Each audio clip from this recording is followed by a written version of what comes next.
I quit my job so I do not have to work the holidays, and now a new mom has to work in my place. Am I the a-hole? I am an ICU nurse, and for the last 6 years, I have worked every Thanksgiving, Christmas Eve, Christmas, and New Year's. It was no big deal to work all these holidays because I do not have an immediate family, widowed 5 years ago, and no children due to infertility issues. My parents and siblings have jobs in retail and public safety, which require them to work the holidays as well, so we traditionally celebrate the holidays several days after the actual holiday. This year, my parents retired and wanted to take a family trip to Europe because we have many relatives there, and they wanted to go to the European Christmas markets. In July of this year, I requested a week of Christmas off, and it was approved. My brother and sister, as well as their spouses, also got the time off from their jobs since it was requested so early. We are heading to Europe for Christmas. Fast forward to the last week of October, my boss calls me into the office to tell me that she has to take away my Christmas vacation because a coworker had a baby a few months ago and she needs the time off to celebrate the baby's first Christmas. The same coworker had a baby last year and had this baby 10 months after the other one. The coworker did not work any holidays last year and is not scheduled to work any this year. I made my boss aware of this point. I argued that my vacation request was approved back in July, and I made plans based on that request being approved. Also, I had worked the last 6 Christmas holidays and would be working Thanksgiving and New Year's. She stated that the priority for holiday vacations was given to those who had families. I informed her that just because I am widowed and do not have children does not mean I do not have a family. She backpedaled and stated that people with children were given priority so they could spend Christmas with them. Again, I reminded her that my vacation was approved back in July and that I would not cancel my trip so someone who did not request vacation time in a timely manner could have the time off just because she had a baby. Needless to say, my boss did not change her mind. She put me on a schedule for Christmas and took my coworker off. I took the issue to HR, and they simply said the manager is the one who determines the schedule and no work rules were broken. Well, her plan backfired, as I turned in my notice and my last day will be the day before Thanksgiving. Since I quit, my coworker now has to work Thanksgiving and Christmas. My other coworkers are saying I am a jerk for not just sucking it up and working Christmas and letting my other coworker have Christmas with her baby. Normally, I do work all the holidays so people can have time with their families. I have for the past 6 years. The one time I want to do something special with my family, I am the villain? I do not feel I am the a-hole here since I requested a time off and made plans accordingly. I will greatly miss my job, as I loved the hospital where I worked and the unit I was in. However, it is time for reflection and to put myself first, something I have not done since my husband passed. Since nursing jobs are plentiful, I plan on taking the entire month of December off and looking for a new job in the new year.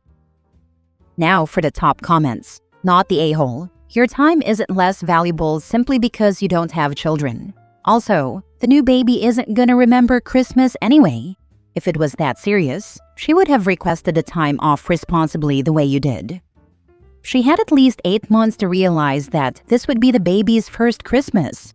She could have put in her request before yours, but she just expected people to give away their time for her. Not the a-hole. Babies that age don't know what Christmas is. They wouldn't know the difference if the new mom celebrated the day before or after. Not the a-hole. If you are in the United States, please consult with an employment lawyer. Your manager is not permitted to discriminate based on family choice. Get a strongly worded demand letter and get your money, honey. Exactly. I've heard of coworkers themselves pressuring child-free people to work holidays, but not the company favoring employees with small children. The company I last worked for required 50% on any given holiday or vacation time. You had to work it out with the people in your lab. Luckily, the guy I was working with liked different holidays than me. I would take the entire Thanksgiving week and only burn 3 days PTO, while he liked Christmas to New Year. Next story. Am I the a-hole for taking everything back after getting fired? Maybe I'm being petty, but you all can tell me what you think. I'd been working in my office for about a year, doing my job well, staying late when needed, and handling pretty much everything without complaint. Then, last Thursday, out of nowhere, I was told I was being fired. No reason, no explanation, just, "You're done this week or next week, I don't know, but you still have to finish everything." My supervisor said it so casually and then just walked off, leaving me standing there in shock. I tried to keep my composure because I still had tasks to finish, including organizing the upcoming Halloween event and wrapping up paperwork. It was humiliating, honestly. I've always been professional, so I kept going. Here's the kicker. I actually liked the woman who was hired to replace me, at least before I knew she was taking my job. I felt weird, angry, and disappointed, but I was trying to stay positive until she asked me why a certain binder was in my car. I told her I'd built that binder myself, using my own materials to stay organized for events. It didn't have any company documents, templates, and ideas. She looked at me and said, "That's not the right answer." That was the final straw. I said, "Okay," walked away, and a few hours later, I came back and packed up everything I had personally bought, built, or created for that office. Decorations, supplies, planning tools, everything. For 6 months, I'd practically been running the office alone, so most of what was there was mine anyway. Now she's pissed because I took everything back, and she has nothing left to make her job easier. But honestly, why should I leave my hard work and personal property behind for a company that fired me without the explanation and still expected me to clean up their mess? Am I the a-hole for taking back everything I paid for and leaving them to fend for themselves? Personally, I wouldn't have worked the event. If you gave your 2 weeks, sure, but being fired and then expected to work? F off, haha. You did the right thing, and now they're set back, which is awesome. This, when she said she was fired but they still had expectations of her, right answer is simple. No. You fired me. Figure it out yourself. I went to pick my little sister up from her first job one night. I see through the window that she's mopping the floor while bawling her eyes out. I get out of the car and bang on the door till she opens it. "Why are you crying uncontrollably?" Between sobs, she said, "I was fired." "Then why the heck are you mopping the floor?" I grabbed the mop from her, looked her boss dead in his eyes. He had come to the front of the Carvel by then and kicked the bucket all over the floor. "F that, we are leaving." I told her that if she ever gets fired again, to just leave. There is nothing keeping you there. You still have to finish everything. No, I certainly do not have to. Been there, done that. Many moons ago, I was in a similar situation with a total a-hole manager. To the point, when he found out that I was quitting, he started laying down the law as he saw it. My response was that he was so useless that he couldn't organize an activity in a brothel. End of conversation. Since I had already given notice, he could hardly fire me. I really enjoyed my last 2 days working with him. OP is not the a-hole. One of my first real jobs was in the early 2000s. Ugh, that is sad to write. They, boss and colleagues, watched from the door as a car T-boned me while I was pulling up to the store. Clearly, I was unable to work as I was being rushed to the hospital. The next day, my boss was pissed because I didn't show up for 2 shifts in a row. In the hospital, so WTF. Anyway, I'm back to work a few days later. As I'm about to head out to the floor, my boss tells me, "OOP, after tonight, you're fired. You're the only cashier for tonight, so finish your shift and you are done." I literally walked back, threw my headset on the ground, and told him to go F himself and figure it out on his own. The freaking nerve of that prick. It's been nearly 20 years, yet it still pisses me off when I think about it.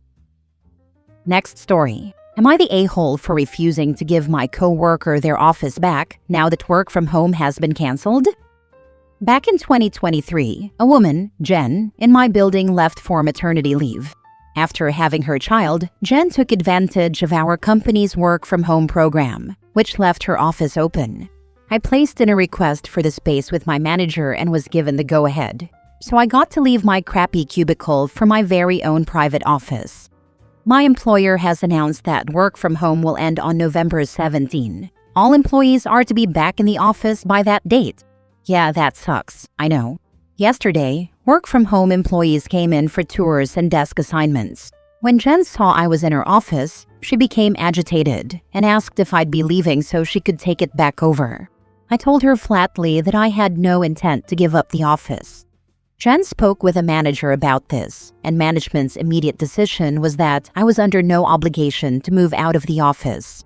I was approached and asked if I had any interest in returning to a cubicle. I said no, and there was no follow-up from my manager or HR, as they both see the matter as closed. Now, just a day later, I'm getting stink from coworkers who think I'm punishing Jen for something outside her control. Jen has also emailed me, asking me to consider the position she's in, and that she's already being punished by the company by being compelled to return to the building, and asking me to consider her feelings. Sincerely, I definitely understand how much this sucks for her and everyone else being forced to come back, but I like having my own office. I have a lot of stuff in here that I'd otherwise have to carry back home. I'd be giving up the privacy that I've become accustomed to, and if I'm being honest, I enjoy actually having a nice window to look out of and none of the noise of the cubicles. Am I the a-hole on this one? Is there a reason Jen had the office? High position that required privacy for calls or meetings, etc.? If there is no work reason for her to have the office, and HR/your boss aren't telling you that you have to move, just stand your ground. My company is weird. We have 15 non-managerial offices. When one becomes available, you may bid on one, and whoever has the most seniority and best performance metrics wins the office. Generally, 1 or 2 offices become available every year, either because of a promotions or turnover. So Jen and I are no different than anyone else in the cubicles. When it became available, I got it because I asked and had the seniority and metrics to win over anyone else who'd placed a request. You followed the rules and worked hard. They're trying to subvert the rules and take something from you. Not the a-hole. Maybe Jen should consider your feelings, as you've been working from the office for years. For her to demand her office back after she moved out of it is really entitled. Call her out to her face, and don't tolerate her trying to act like you're the bad guy. Stick to facts and keep emotions out of it. Good luck. If she was returning from maternity leave, Jen would have a fair argument about returning to that particular room, but she decided to work from home after her mat leave ended, which freed up the office. OP needs to raise this to HR, citing Jen making the office a hostile work environment because OP isn't giving Jen the office space. Yeah, I agree with that totally. Jen is causing a lot of issues for OP about this. Her coworker saying that losing the office was out of her control is false. She could have come back after her maternity leave, but she didn't. She forfeited the office when she decided to work from home. Jen needs to realize that and move on. Last story. Am I the a-hole for refusing to run all the office morale stuff after HR put my name on a sign-up sheet without asking? I was hired as a data analyst last fall at a small tech company, Hybrid. My plate is full. Q2 dashboards, a messy migration, late-night pager once a week. Last month, HR rolled out a culture initiative, basically a spreadsheet of duties like birthday cupcakes, snack restock, welcome baskets, planning surprise parties, taking notes during meetings so managers can be more present, all that soft glue. I didn't sign up. I was in a client call. The next day, I got a ping. Congrats. You are lead for Q1 morale. Please pick a co-lead. My name was already typed in bold. Apparently, someone said I have good vibes because I bring muffins sometimes. Those muffins are from Costco and were for my team because we shipped a rough sprint, not a personality. I replied, thanks but no, I was not asked and this is not my job class. HR wrote back, it is everyone's job to build community and we need women to lead because we listen better. That made my skin crawl. I said again, I will join events. I will not plan them. My manager said we should be team players, but also admitted my objectives are behind and he needs me on the migration. Meanwhile, people started forwarding me requests, like a dev asked if I can stock energy drinks with 0 sugar, and a director told me to schedule a baby shower at 3 p.m. on sprint review day. I stopped answering, and HR created a group chat called Morale with me as owner. I left the chat.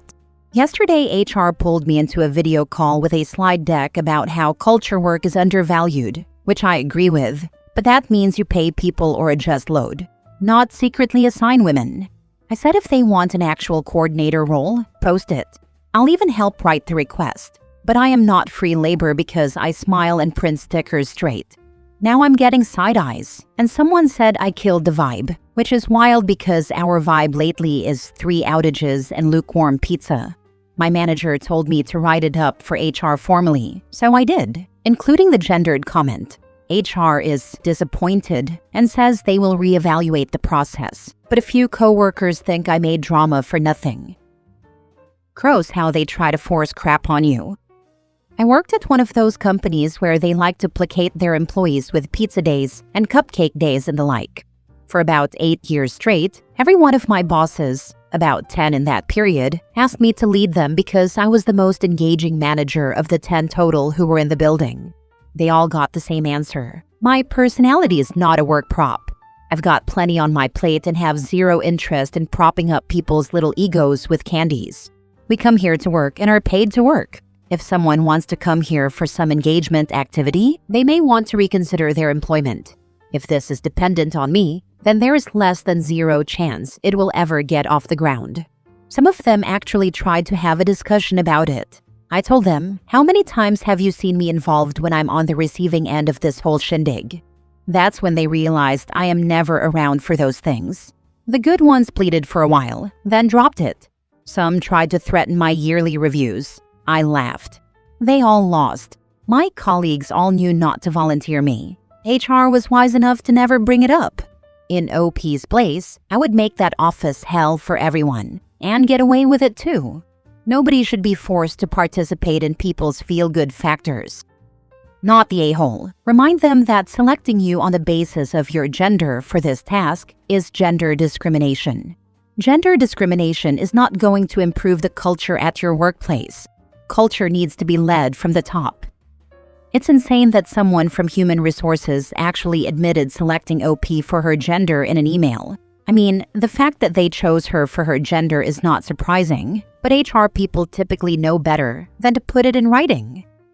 If anyone criticizes you for refusing to do the extra unpaid role, just email HR and let them know that whilst you have not volunteered, these people have made it clear that they are happy to do all this extra work for free. See what happens then.